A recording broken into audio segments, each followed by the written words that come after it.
మన కుటుంబంలో కానీ, మన ఊర్లో కానీ, మన ఇంట్లో కానీ అది శాపం, అది ಕರು ಬರ. ಬುಧವಾರ ಹೇಳಿದೆ ಬರ ಅಂದ್ರೆ ಏನು, ಅದು ಹೇಗಿರುತ್ತೆ. Hallelujah, hallelujah. ದೇವರು ಮಾಡು ಅಂದಿದ್ದನ್ನ ಮಾತ್ರವೇ ಮಾಡಬೇಕು ಹೊರತು ಮಾಡಬಾರ್ದನ್ನ ನಾವು ಮಾಡಬಾರ್ದು. ಸೌಲ ಏನ್ ಮಾಡ್ದ ಅಂದ್ರೆ, ನಾನು ರಾಜ, ನನ್ನ ಕೇಳೋರು ಯಾರು ಇಲ್ಲ ಅಂತ ಹೇಳಿ నేను ఏది చేస్తే అది అని తనకు ఏం అనిపించిందో అవన్నీ చేసుకుంటూ వచ్చాడు. దీని ప్రతిఫలం ఏమైతుంది, నేను ఇలా చేయడం వల్ల ఎవరికైనా బాధ కావచ్చా, ఎవరికైనా ఇబ్బంది కావచ్చా, ఏం ఆలోచించారు. ఈ లోకంలో అనేక ఇట్లా మనం కానీ, పెద్దలు దయం కానీ, మన తల్లిదండ్రులు కానీ, వాళ్ళకి ఏమనిపిస్తుందో అదే చేస్తారు. సౌలు అలాగే వెళ్తున్నాడు, తనకి ఏమనిపిస్తుందో చేసినాడు. అయ్యో ఇది దేవుడు వద్దన్నాడే, దీన్ని చేస్తే ఏమో ఎట్లో దేవుడు ఊరుకుంటాడా, ఏం ఆలోచించాడు. హల్లెలూయా, హల్లెలూయా. ఏమైంది దీని ప్రతిఫలం? నెక్స్ట్ ಜನರೇಷನ್, ಅವರ ಮುಂದಿನ ಜನಾಂಗ, ಸೌಲನ ಮುಂದಿನ ಜನಾಂಗ ದಾವೀದ, ಅವರಿಗೆ 3 ವರ್ಷ ಬರಲ್ಲ. హల్లెలూయా, హల్లెలూయా. అట్లయితే మనం దేవుడు వద్దనేది చేస్తే ఏమైంది? ఒకటి అది మనకు ప్రాబ్లమే, ఒకటి మనకు ప్రాబ్లం. రెండోది ఏంటి అంటే, మన నెక్స్ట్ జనరేషన్ కి, మన పిల్లలకి అది ప్రాబ్లం. మా నాయన అక్కడ ఉన్నాడు, అల్కానా కొడుకు చేసిన దాన్ని బట్టి ఈ రోజు నేను అనుభవిస్తాను సార్ అని మన కొడుకులు మన కూతుళ్ళు తిట్టుకుంటే ఎట్లుంటుంది? బాగుంటుందా? బాగుంటుందా? మన ఇష్టానికి మనం బ్రతికి, మన ఇష్టానికి మనం చేస్తే ఏమైతుంది అంటే నెక్స్ట్ జనరేషన్ కి అది షాక్. మరి ఆశీర్వాదం ఏంటి? చెప్పండి. అది కాదు 26-24 ಯೆಹೋವನು ಅವನಿಗೆ ಕಾಣಿಸಿಕೊಂಡು, ದೇವರು ಭಯಪಡಬೇಡ, ಇದ್ದೇನೆ, ನನ್ನ ಸೇವಕನಾದ ಅಬ್ರಹಾಮನ ನಿಮಿತ್ತ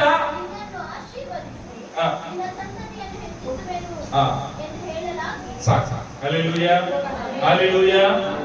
ఇక్కడ దేవుడు ఒకరితో మాట్లాడుతున్నాడు, ఒక మనిషితో. భయపడద్దు, నీ తండ్రి నా దాసుడైన అబ్రహాము నిమిత్తం నేను నీకు ఆశీర్వదిస్తాను. హల్లెలూయా, హల్లెలూయా. రెండుకు తేడా చూడండి. సౌలు తన ఇష్టం కొద్దీ తాను బతికి, తన ఇష్టానికి ఏమనిపిస్తుందో అది చేసి, తన ముందుటి జనాంగానికి శాపంగా మారాడు. ఇక్కడ అబ్రహాం దేవుని ఇష్ట ప్రకారం బ్రతికి, దేవునికి ఏది ఇష్టమో అది చేసి ముందుటి జనాంగానికి ఆశీర్వాదం. దేవుడు ఇస్సాకుతో మాట్లాడుతున్నాడు ఇక్కడ. అబ్రహాం, ఇస్సాకు, యాకోబు. ఇస్సాకుతో దేవుడు మాట్లాడుతున్నాడు. ఏమంటున్నాడంటే, నా దాసుడైన నీ తండ్రి అయిన అబ్రహామును నేను గుర్తు చేసుకొని, అబ్రహాము నిమిత్తం నేను నిన్ను ఆశీర్వదిస్తాను. ఎందుకంటే అబ్రహాం నీతివంతుడు, ఎందుకంటే అబ్రహాం నా ఇష్ట ప్రకారం బతికినాడు. అయితే మనం ఎలా ఉండాలి? సౌలులా ఉండాలా, అబ్రహాంలా ఉండాలి? మన కుటుంబానికి మనం ఎలా ఉండాలి? సౌలులా ఉండాలా? సౌలు తన ఇష్టం కొద్దు బతికి తన ముందుటి జనాంగానికి శాపంగా మారిండే, వాళ్ళ దేశంలో 3 ఏళ్ళు కరువు వచ్చేదాకా వాడు బతికిండే, అలా ఉండాలా? లేక అబ్రహాము చచ్చిపోయిన ఇస్సాకును దేవుడు గుర్తు పెట్టుకుని, మీ తండ్రి ఇంత మంచోడ్రా, మీ తండ్రి ఇంత నీతిమంతుడురా, మీ తండ్రి ఇంత ప్రార్థన పరుడురా, ఏ రోజు నాకు విరుద్ధంగా బ్రతకలేదు, అందును బట్టి నీ తండ్రిని బట్టి నేను నిన్ను ఆశీర్వదిస్తానని కొడుకు అంటుంటే, కొడుకు అతని మనసు ఎలా ఉంటుందో ఒకసారి ఊహించండి. ఏం తండ్రి రా, ఇలాంటి తండ్రి ఎంత మందికి దొరుకుతాడు అని అనుకోడా? మనమైతే అనుకోమా? హల్లెలూయా. ఇప్పుడు మనకు మనమే ఆలోచించుకోవాలి, మన కుటుంబానికి మనం ఎలాంటి వారిగా ఉంటాం? సౌలా, అబ్రహాం? హల్లెలూయా. మనం అబ్రహాం వల్ల బతకడానికి మన వల్ల కాదు, ఓకే, నేను ఒప్పుకుంటాను. కనీసం మన ఇష్టం కొద్ది మనం బ్రతకక, దేవుని ఇష్టం కొద్ది మనం బతికే. హల్లెలూయా, హల్లెలూయా. దేవుని మహిమ కలుగును గాక. నీ పిల్లలు, నీ ముందటి తరం నిన్ను గుర్తు చేసుకోవాలి. నా తండ్రి గొప్పోడు, అతని వల్ల నాకు ఆశీర్వాదం అని నువ్వు అనుకోవాలి అంటే అది ఒకే దారి. నీతిగా బతుకు, దేవుని ఇష్ట ప్రకారంగా బతుకు, దేవుడు దీవిస్తాడు, దేవుడు ఆశీర్వదిస్తాడు. హల్లెలూయా, హల్లెలూయా. దేవుని మహిమ కలుగును గాక. ఇది మొదట విషయం. పోయిన వారం మనం చూసుకున్న దాన్ని మొదట విషయం ఏమైతే, సౌలు నిమిత్తము దావీదు దేశంలో 3 ఏళ్ళు కరువు వచ్చింది. హల్లెలూయా, హల్లెలూయా. దానికి ಅದು ಮೊದಲ ವಿಷಯ. రెండో ವಿಷಯ ಏನು? ಹೋದ ವಾರ ನಾವು ನೋಡಿದ್ದ ಮೊದಲನೇ ವಿಷಯ ಇದು. ಎರಡನೇ ವಿಷಯ ನೋಡಿ వాక్యం యోనా 1:12 తుఫాను ఎవరి నిమిత్తం వచ్చింది? తుఫాను ఎవరి నిమిత్తం వచ్చింది? యోనా నిమిత్తము తుఫాను వచ్చింది. అతను అంటున్నాడు ఆ ఒక ఓడలో ఉండే వాళ్ళకి, నా నిమిత్తం వచ్చిన ఈ తుఫాను ద్వారా మీరు బాధపడకుండా, మీరు మునిగిపోకుండా, మీరు చనిపోకుండా నన్ను మాత్రమే ఎత్తి నీళ్ళలో పడేయండి, ఈ తుఫాను ఆగిపోతుంది. హల్లెలూయా, హల్లెలూయా. ఇంతకు తుఫాను ఎందుకు వచ్చింది? ఎందుకు వచ్చింది తుఫాను? తుఫాను ಯಾಕೆ ಬಂತು? ಬಿರುಗಾಳಿ ಯಾಕೆ ಬಂತು? ದೇವರ ಮಾತು ಕೇಳದೆ ದೇವರ ಸನ್ನಿಧಿಯಿಂದ ಓಡಿ ಹೋಗ್ತಿರೋ యోనన నిమిత్తವಾಗಿ ఆ తుఫాను. హల్లెలూయా, హల్లెలూయా. అంటే అర్థం ఏంటి? ఎవరైతే దేవుని సన్నిధికి దూరం అవుతారో, దేవుని మాటకు దూరం అవుతారో, దేవుని వాక్యానికి దూరం అవుతారో, వాళ్ళ కుటుంబంలో ఏముంటది? ఏముంటది వాళ్ళ కుటుంబంలో? తుఫానే, బిరుగాళినే, కష్టలే, సమస్యಗಳೇ. హల్లెలూయా, హల్లెలూయా. దేవునికి మహిమ కలుగును గాక. అందుకే వారం వారం వారం వారం ప్రతి శనివారం వస్తే గ్రూప్ లో వాక్యం పెడుతుంటాను నేను. ఏమని? ಕೆಲಸ ಇದೆ ಅದಕ್ಕೋಸ್ಕರ ಚರ್ಚಿಗೆ ಬರ್ಲಿಕ್ಕೆ ಆಗಿಲ್ಲ ಅನ್ನೋರಲ್ಲ. ಚರ್ಚಿಗೆ ಹೋಗೋ ಕೆಲಸ ಇದೆ, ಹಾಗಾಗಿ ಬೇರೆ ಯಾವ ಕೆಲಸಕ್ಕೂ ಬರಲ್ಲ ಅನ್ನೋರೇ ನಿಜವಾದ ಕ್ರೈಸ್ತರು. Hallelujah, hallelujah. ಹೋದವಾರ ಯಾಕೆ ಬಂದಿಲ್ಲ ಅಂದ್ರೆ ಕೆಲಸ ಇತ್ತು, ಬರ್ಲಿಲ್ಲ. ಕೆಲಸ ಇತ್ತು, ಬರ್ಲಿಲ್ಲ. ಬೇರೆ ಎಲ್ಲರಿಗೂ ಸಹ ರಜಾ ಹಾಕ್ಲಿಕ್ಕೆ ಆಗಲ್ಲ, ಆದ್ರೆ ಚರ್ಚಿಗೆ ಮಾತ್ರ ರಜಾ ಈಸಿಯಾಗಿ. ಯಾಕಂದ್ರೆ ಇಲ್ಲಿ ಕೇಳೋರು ಯಾರು ಇಲ್ಲ, ಲೆಕ್ಕ ಕೊಡು ಒಪ್ಪಿಸ್ಬೇಕಾದ ಅಗತ್ಯ ಇಲ್ಲ. ಹಲ್ಲೆಲೂಯಾ. ನಾನು ದಯಮಾಡಿ ಹೇಳ್ತೀನಿ, ಯಾರು ಸಭೆನ ಮಿಸ್ ಮಾಡ್ಕೋತಾರೋ ಖಂಡಿತ ಜೀವನದಲ್ಲಿ ತುಂಬಾ ಅಂದ್ರೆ ತುಂಬಾ ಅನುಭವಿಸ್ತಾರೆ. ಅವ್ರು ಯಾವತ್ತಿಗೂ ಸಹ ಉರ್ಲಿಕ್ಕೆ ಸಾಧ್ಯ ಇಲ್ಲ.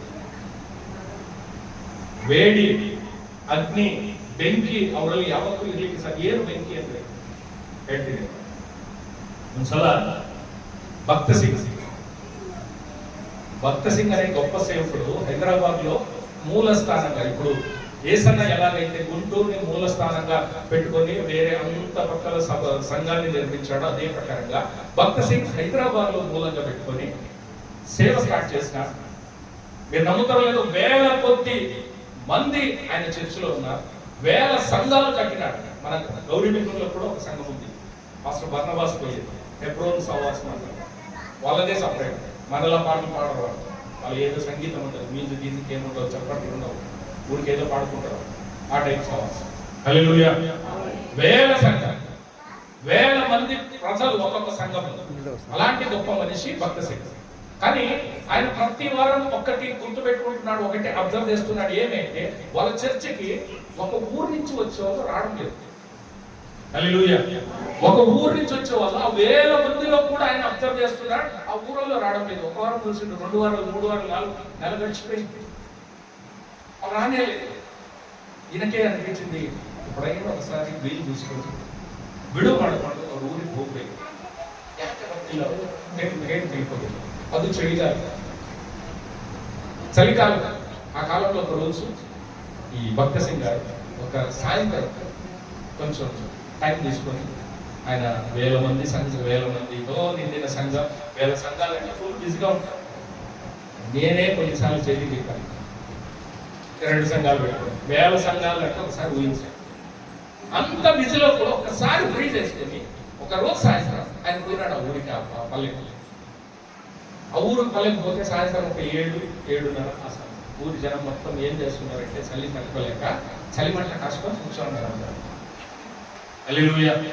ఈయన పోయినాడు, పోతున్నా, అయ్యో ఇంత బిజీగా ఉండే పాస్టర్ మా ఊరిని జ్ఞాపకం చేసుకొని, మమ్మల్ని జ్ఞాపకం చేసుకొని వచ్చినాడే అని సంతోషపడి జనమంతా, అందరూ చర్చికి పోయి వాళ్ళంతా భూమిగుడి అందరూ సంకల్పం వస్తానే పాస్టర్ చేరేసి, సార్ ఇక్కడ కూర్చోండి సార్, ఇది అగ్గికి దగ్గరగా ఎచ్చగుంటుంది, కూర్చోండి సార్ అని చేరేసి. ఈయన అది ఇది మాట్లాడి, ఎలా ఉన్నారు, ఏం బాగున్నారా, పంటలు ఎట్లా, వాన ఎట్లా, అదే ఎట్లా కొద్దిసేపు మాట్లాడి తర్వాత అన్నాడు, మీరు చర్చికి ఎందుకు రావడం లేదు? దేవుని సన్నిధికి ఎందుకు దూరంగా ఉన్నారు? ఎందుకు రావడం లేదు చర్చికి అంటే, ఒకటి లేచి నిలబడినాడు, సార్ చల్లి సార్, ఈ సెల్లో ఆడొచ్చాను సార్. ఇంకొకటి లేచా, సార్ ఇంట్లో కూర్చొని చేసుకున్నా అదే ప్రార్థన, ఆడికి వచ్చినా అదే ప్రార్థన. ఇంట్లో చదివినా ఇదే బైబిలే, అక్కడికి వచ్చి చదివినా అదే బైబిలే. ఇంకేం వస్తాం సార్ అంత దూరం అందుకోసం? ఇంకొకడు అన్నాడు, సార్ ఈడు వచ్చాడని నేను అనుకున్నా, ఈడు రాలేదు, నేను రాలేదు సార్. ఇంకొకటి లేచుకెళ్ళిపోయాడు అన్నాడు, సార్ ఒక్కరికి వస్తే ఆటోకి ఛార్జ్ ఎక్కువ అవుతుంది సార్, ఒక 10 మంది వస్తే ఆటో ఛార్జ్ తక్కువ అవుతుంది సార్, అందుకోసం నేను రాలేదు సార్. ఎవరు రాలేదు. అందరినీ ఒకసారి చూసి చూసి అగ్గి వేసింది, అగ్గి వేసి దాంట్లో నుంచి ఒక కట్టె బయటకు తీసి, కట్టె బయటకు తీస్తే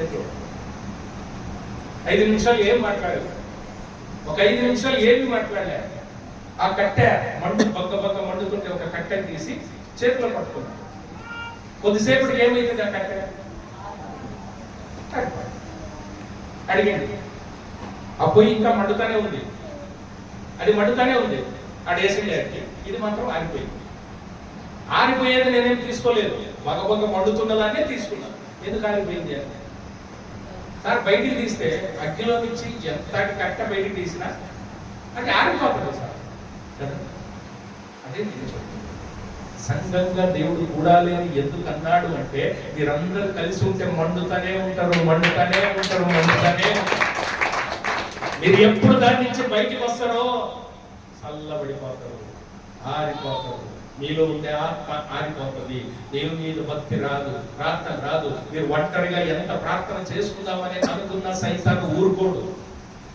ఎందుకు? మీరు చల్లబడిపోయింది కాబట్టి మీ దగ్గరకు వస్తాడు, డిస్టర్బ్ చేస్తాడు, ప్రార్థన చేసుకోవడానికి అవకాశం లేడు, నిన్ను బిజీ చేస్తాడు, డిస్టర్బ్ చేస్తాడు. ఏదో రూపంలో దేవునికి సమీపస్తులుగా ఉండడానికి విడిపోయాడు.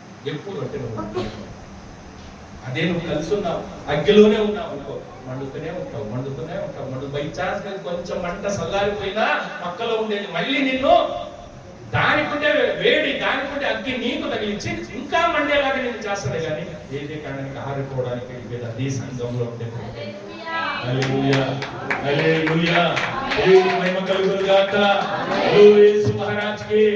సంఘానికి ఎందుకు రావాలంటే, ఇందుకే ఇంట్లో కూర్చొని చదివిన అదే బైబిలే, ఇది అదే బైబిలే, నిజమే. కానీ ఇక్కడికి వస్తే నువ్వు మండుతో అగ్ని సదాకాలం వెలుగుతూనే ఉంటుంది నీలో. ఏ సైతాను నీ దగ్గరికి రాదు. ఆడలు మీరు ఎక్కువ ఉన్నారు కాబట్టి ఆడల కొరకు మీ కొరకు చాలా బాగా అర్థమయ్యడానికి చిన్న ఎగ్జాంపుల్ చెప్తాను.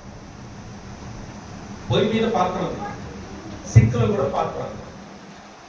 సింక్ అంటే పాత్రలు తోమేది ఆడ పక్కన ఉంటుంది కదా, పొయ్యి పక్కలో. పొయ్యి మీద కూడా పాత్ర ఉంది, సింక్ లో పాత్ర ఉంది. ఇప్పుడు ఈగలు కానీ, చీమలు కానీ, జిర్లే, కాక్రోచ్, బొద్దింకలు ఏదాని మీద కూర్చుంటాయి? సింక్ లో ఉండేదాని మీద, పొయ్యి మీద ఉండేదాన్ని. ఎందుకు పొయ్యి మీద ఉండేదాన్ని మీద కూర్చో? కాలు కొట్టే అలా ఉంటావు. ఏ సైతాను నీ దగ్గరికి రాదు, ఏ ఈగలు నీ దగ్గరికి రావు, ఏ చీమలు నీ దగ్గరికి రావు, ఏ బొద్దింకలు నీ దగ్గరికి రావు. కాలుతూనే ఉంటావు, మండుతూనే ఉంటావు, నువ్వు వెలుగుతూనే ఉంటావు. హల్లెలూయా, హల్లెలూయా. నువ్వు చల్లబడిపోయినావా? ఒకటే 3 రకాలుగా 4 రకాలుగా అన్ని రకాలుగా సైతాన్ని నీకు శోధిస్తూనే ఉంటాడు. అన్ని రకాలుగా నీకు కష్టం, సమస్య వస్తూనే ఉంటాడు. హల్లెలూయా, హల్లెలూయా. దయచేసి చెప్తున్నా, దేవుని సన్నిధికి దూరం కావద్దండి. చల్లబడిపోయిన జీవితం ఎలా ఉంటుందంటే ఆశీర్వాదం ఎన్నటికీ రాదు. మన సంఘంలో చాలా మంది ఉన్నారు, ఆ పొద్దు నుంచి ఈ పొద్దు నేను చెప్తూనే ఉన్నాను. ఎందుకు అలాగే ఉన్నారంటే, ఒకటి దేవుని మాట వినడం లేదు, రెండోది పాస్టర్ మాట అస్సలు వినడం. మీ ఇష్టం కొద్ది మీరు బతుకుతున్నారు, అనిపిస్తే వస్తారు, లేకపోతే లేదు. మీకు చర్చికి రావాలంటే వేరే ఏ దానికి సమస్యలు ఉండవు, కానీ చర్చికి రావాలంటే ఇక్కడ అన్ని సమస్యలు. కొంచెం మూడాపైన ఇబ్బంది పోతాం, వాన వచ్చిందా వాన వచ్చింది ఇబ్బంది పోతాం. ఎండకి ఈ ఎండలో ఎవరు పోతారు? చలి ఎక్కువైందా ఈ చలి. చూడు, చర్చలు తప్పించుకోవడానికి ఎన్ని ఇంటికి చుట్టాలు వచ్చినా అబ్జెక్ట్, చుట్టాలు ఊరికి ఇంటి నుంచి వెళ్ళిపోయినా అబ్జెక్ట్. ఎవరిదో ఇంట్లో పెళ్లి జరుగుతుంటే వాళ్ళు పెళ్లిపోవాలి సార్, అందుకోసం ఇంట్లో చర్చకి రాదు. చల్లబడిపోతాం. పొయ్యిలో నుంచి తీసిన కట్టె మండుతున్న నిన్ను బయటికి తీస్తే ఎలా నువ్వు చల్లబడిపోతావు, అలా చల్లబడిపోతావు. దయచేసి చెప్తున్నా, నువ్వు చర్చికి రావడానికి ఏది నీకు అడ్డం కాదు. కొంచెం తలనొప్పి, కొంచెం ఏదో బాగాలేదు, నిజం చెప్పాలంటే బాగాలేనప్పుడే చర్చికి రాదు. మన వాళ్ళ కాదు, చాలా తలనొప్పి సార్, పడుకున్నాను, ఆపరేషన్ ఆరిపోతావు, ఆరిపోతావు. ఈగలు ముసురుతాయి, సీమలు ముసురుతాయి, దోమలు బొద్దింకలు అన్నీ వస్తాయి. బల్లీలు పోయి అన్నీ వస్తాయి. హల్లెలూయా, హల్లెలూయా. దేవుని సన్నిధి నుండి ఎవరు దూరం అయిపోతే వాళ్ళ జీవితంలో తుఫానే బాగా. హల్లెలూయా, దేవుని మహిమ కలుగును గాక. హల్లెలూయా, యేసు మహారాజ్ కి. ఓకే, నెక్స్ట్ ఇది రెండోది. మూడోది ఏం చూసినాం మనం? ಮೂರನೇದು ಏನ್ ನೋಡಿದ್ವಿ? ಆದಿಕಾಂಡ 18:26. ಸೋದೋಮನಲ್ಲಿ 50 ಜನ ನೀತಿವಂತರು ಸಿಕ್ಕಿದ್ರು. ಆ 50 ಜನ ನೀತಿವಂತರ ನಿಮಿತ್ತ ಆ ಊರನ್ನ ನಾನು ಉಳಿಸ್ತೀನಿ ಅಂತ. ಹೌದಾ? హల్లెలూయా. మన కుటుంబంలో కానీ, మన ఊర్లో కానీ, మన ఇంట్లో కానీ అది శాపం, అది కరువు, ಬರ. ಬುಧವಾರ ಹೇಳಿದೆ ಬರ ಅಂದ್ರೆ ಏನು, ಅದು ಹೇಗಿರುತ್ತೆ. Hallelujah, hallelujah. ದೇವರು ಮಾಡು ಅಂದಿದ್ದನ್ನ ಮಾತ್ರವೇ ಮಾಡಬೇಕು ಹೊರತು ಮಾಡಬಾರ್ದನ್ನ ನಾವು ಮಾಡಬಾರ್ದು. ಸೌಲ ಏನ್ ಮಾಡ್ದ ಅಂದ್ರೆ, ನಾನು ರಾಜ, ನನ್ನ ಕೇಳೋರು ಯಾರು ಇಲ್ಲ ಅಂತ ಹೇಳಿ నేను ఏది చేస్తే అది తనకు ఏమనిపించిందో అవన్నీ చేసుకుంటూ వచ్చాడు. దీని ప్రతిఫలం ఏమైతుంది? నేను ఇలా చేయడం వల్ల ఎవరికైనా బాధ కావచ్చా, ఎవరికైనా ఇబ్బంది కావచ్చా, ఏం ఆలోచించలేదు. ఈ లోకంలో అనేక ఇట్లానే మనం కానీ, పెద్దలు దయం కానీ, మన తల్లిదండ్రులు కానీ, వాళ్ళకి ఏమనిపిస్తుందో అదే చేస్తారు. సౌలు అలాగే వెళ్తున్నాడు, తనకి ఏమనిపిస్తుందో చేసినాడు. అయ్యా ఇది దేవుడు వద్దన్నాడే, దీన్ని చేస్తే ఏమో ఎట్లో దేవుడు ఊరుకుంటాడా, ఏం ఆలోచించాడు. హల్లెలూయా, హల్లెలూయా. ఏమైంది దీని ప్రతిఫలం? ನೆಕ್ಸ್ಟ್ ಜನರೇಷನ್, ಅವರ ಮುಂದಿನ ಜನಾಂಗ, ಸೌಲನ ಮುಂದಿನ ಜನಾಂಗ ದಾವೀದ, ಅವರಿಗೆ 3 ವರ್ಷ ಬರಲ್ಲ. హల్లెలూయా, హల్లెలూయా. అట్లయితే మనం దేవుడు వద్దనేది చేస్తే ఏమైంది? ఒకటి అది మనకు ప్రాబ్లమే, ఒకటి మనకు ప్రాబ్లం. రెండోది ఏంటి అంటే, మన నెక్స్ట్ జనరేషన్ కి, మన పిల్లలకి అది ప్రాబ్లం. మా నాయన అక్కడ ఉన్నాడు, అల్కానా కొడుకు చేసిన దాన్ని బట్టి ఈ రోజు నేను అనుభవిస్తాను సార్ అని మన కొడుకులు, మన కూతుళ్ళు తిట్టుకుంటే ఎట్లుంటుంది? బాగుంటుందా? బాగుంటుందా? మన ఇష్టానికి మనం బ్రతికి, మన ఇష్టానికి మనం చేస్తే ఏమైతుంది అంటే, నెక్స్ట్ జనరేషన్ కి అది శాశ్వతం. మరి ఆశీర్వాదం ఏంటి? చెప్పండి. ఆదికాండ 26:24. ಯೆಹೋವನು ಅವನಿಗೆ ಕಾಣಿಸಿಕೊಂಡು, ದೇವರು ಭಯಪಡಬೇಡ, ಇದ್ದೇನೆ, ನನ್ನ ಸೇವಕನಾದ ಅಬ್ರಹಾಮನ ನಿಮಿತ್ತ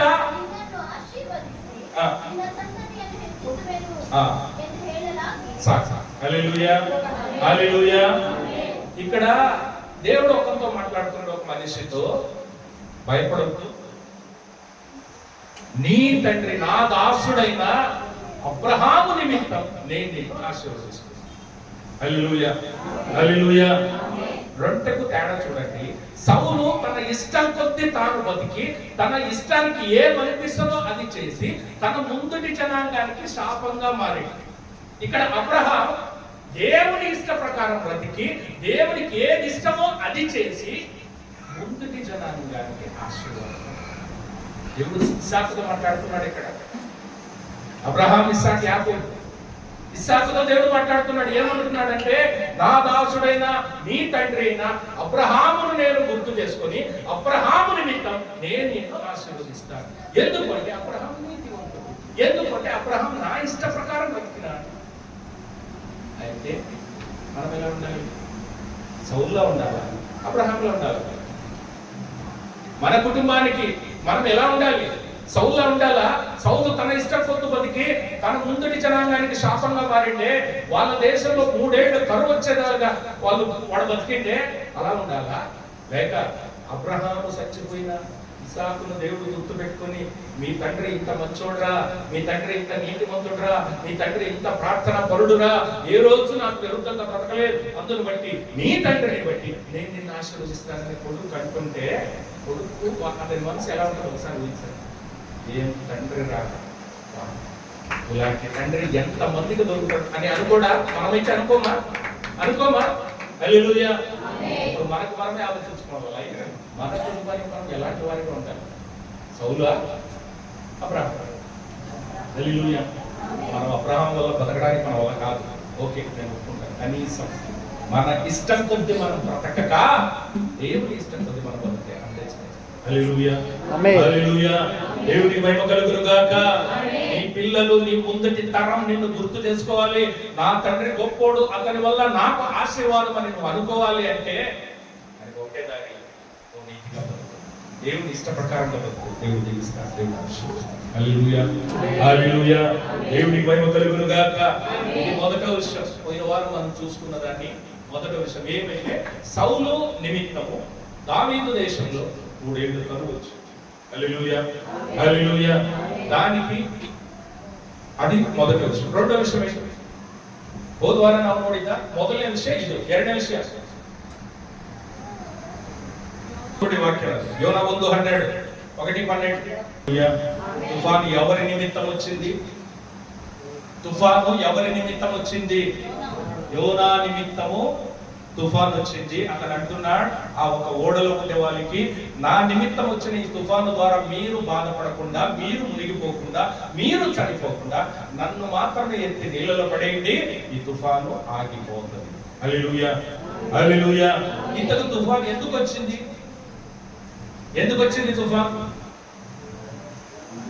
తుఫాను ಯಾಕೆ ಬಂತು? ಬಿರುಗಾಳಿ ಯಾಕೆ ಬಂತು?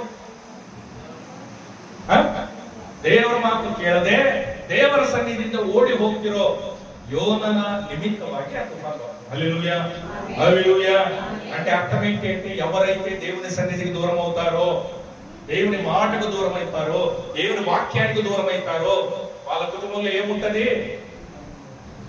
వాళ్ళ కుటుంబంలో తుఫానే, బిరుగాళినే, కష్టలే, సమస్యಗಳೇ. హల్లెలూయా, హల్లెలూయా. దేవునికి మహిమ కలుగును గాక. అందుకే వారం ప్రతి శనివారం వస్తే గ్రూప్ లో వాక్యం పెడుతుంటాను నేను. ఏమని? ಕೆಲಸ ಇದೆ, ಅದಕ್ಕೋಸ್ಕರ ಚರ್ಚಿಗೆ ಬರ್ಲಿಕ್ಕಾಗಿಲ್ಲ ಅನ್ನೋರಲ್ಲ. ಚರ್ಚಿಗೆ ಹೋಗೋ ಕೆಲಸ ಇದೆ, ಹಾಗಾಗಿ ಬೇರೆ ಯಾವ ಕೆಲಸಕ್ಕೂ ಬರಲ್ಲ ಅನ್ನೋರೇ ನಿಜವಾದ ಕ್ರೈಸ್ತರು. Hallelujah, hallelujah. ಹೋದವಾರ ಯಾಕೆ ಬಂದಿಲ್ಲ ಅಂದ್ರೆ ಕೆಲಸ ಇತ್ತು ಬರಲಿಲ್ಲ, ಬೇರೆ ಎಲ್ಲರಿಗೂ ಸಹ ರಜೆ ಹಾಕ್ಲಿಕ್ಕೆ ಆಗಲ್ಲ, ಆದ್ರೆ ಚರ್ಚಿಗೆ ಮಾತ್ರ ರಜೆ ಈಸಿಯಾಗಿ. ಯಾಕಂದ್ರೆ ಇಲ್ಲಿ ಕೇಳೋರು ಯಾರು ಇಲ್ಲ, ಲೆಕ್ಕ ಕೂಡ ಒಪ್ಪಿಸ್ಬೇಕಾದ ಅಗತ್ಯ ಇಲ್ಲ. ಹಲ್ಲೆಲೂಯಾ. ನಾನು ದಯಮಾಡಿ ಹೇಳ್ತೀನಿ, ಯಾರು ಸಭೆನ ಮಿಸ್ ಮಾಡ್ಕೋತಾರೋ ಖಂಡಿತ ಜೀವನದಲ್ಲಿ ತುಂಬಾ ಅಂದ್ರೆ ತುಂಬಾ ಅನುಭವಿಸ್ತಾರೆ. ಅವ್ರು ಯಾವತ್ತಿಗೂ ಸಹ ಉರ್ಲಿಕ್ಕೆ ಸಾಧ್ಯ ಇಲ್ಲ. ಬೇಡಿ, ಅಗ್ನಿ, ಬೆಂಕಿ ಅವರಲ್ಲಿ ಯಾವತ್ತೂ ಇರ್ಲಿಕ್ಕೆ ಸಾಧ್ಯ. ಏನು ಬೆಂಕಿ ಅಂದ್ರೆ ಹೇಳ್ತೀನಿ. ಒಂದ್ಸಲ ಭಕ್ತ సింగ్ అనే గొప్ప సేవకుడు హైదరాబాద్ లో మూల స్థానంగా, ఇప్పుడు ఏసన్న ఎలాగైతే గుంటూరుని మూల స్థానంగా పెట్టుకొని వేరే అంత పక్కల సంఘాన్ని నిర్మించాడో అదే ప్రకారంగా భక్త సింగ్ హైదరాబాద్ లో మూలంగా పెట్టుకొని సేవ స్టార్ట్ చేసినాడు. మీరు నమ్ముతారో లేదో, వేల కొద్ది మంది ఆయన చర్చిలో ఉన్నారు, వేల సంఘాలు కట్టినాడు. మన గౌరీమిత్రుల్లో కూడా ఒక సంఘం ఉంది, మాస్టర్ బర్నబాస్ పోయేది, హెబ్రోన్ సహవాసం అంటారు. వాళ్ళదే సపరేట్, మనలా పాటలు పాడరు వాళ్ళు. ఏదో సంగీతం ఉంటుంది, మ్యూజిక్ ఏముంటావు, చప్పట్లు ఉండవు, ఊరికి ఏదో పాడుకుంటారు, ఆ టైప్ సహవాసం. హల్లెలూయా. వేల సంఘం, వేల మంది ప్రజలు ఒక్కొక్క సంఘం. అలాంటి గొప్ప మనిషి భక్త సింగ్.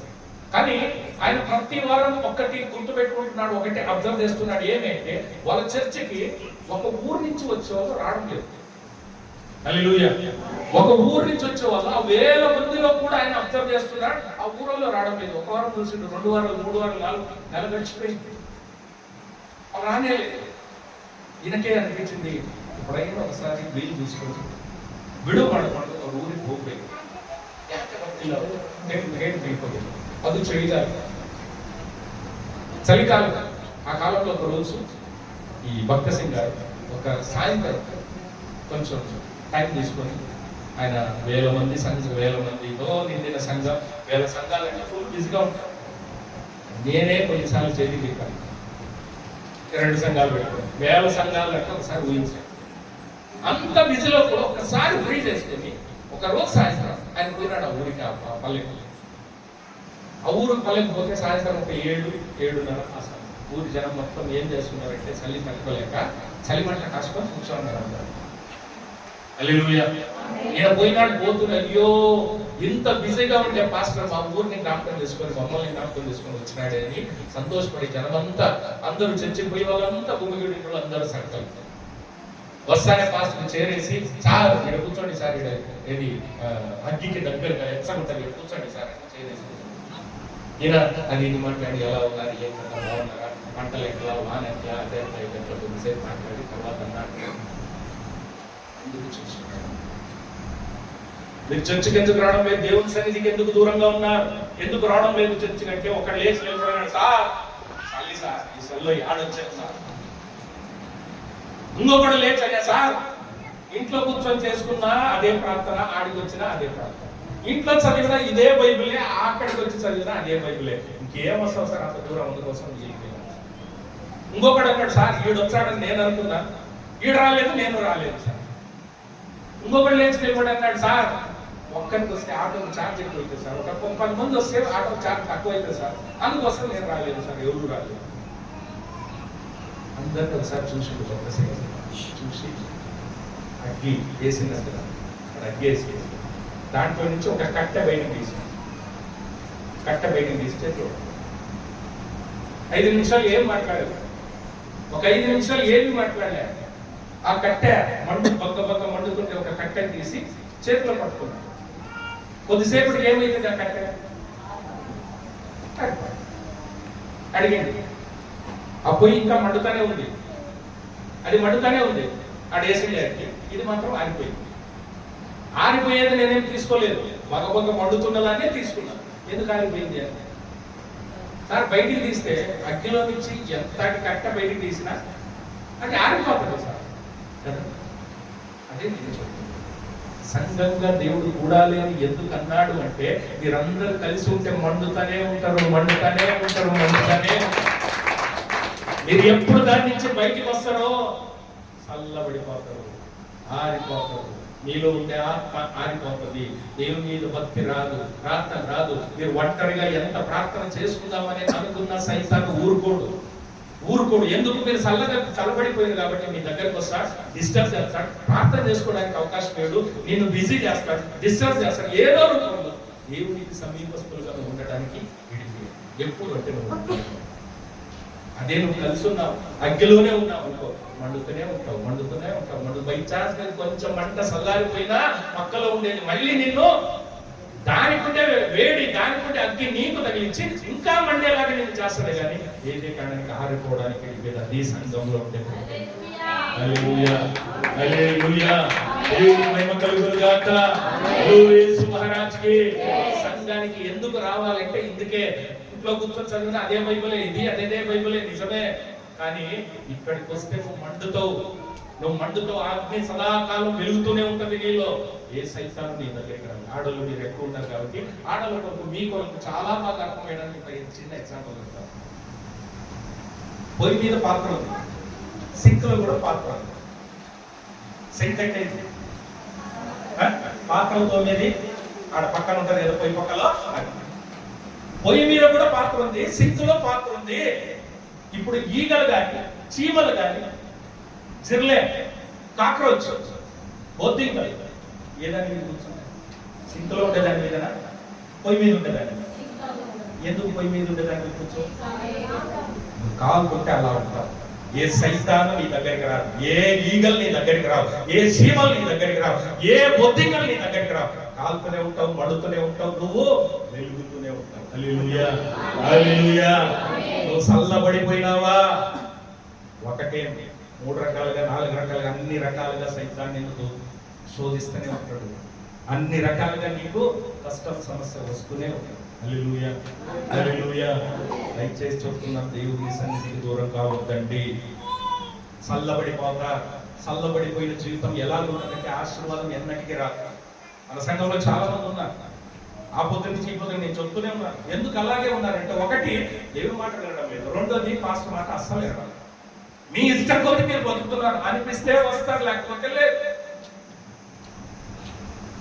మీకు చర్చికి రావాలంటే వేరే ఏ దానికి సమస్యలు ఉండవు, కానీ చర్చికి రావాలంటే ఇక్కడ అన్ని సమస్యలు. కొంచెం మూడా పైన ఇబ్బంది అయిపోతాం, వాన వచ్చిందా వాన వచ్చింది ఇబ్బంది అయిపోతాం, ఎండకి ఎండలు ఎవరు పోతారు, చలి ఎక్కువైంది అయ్యో ఈ చలి చూడు.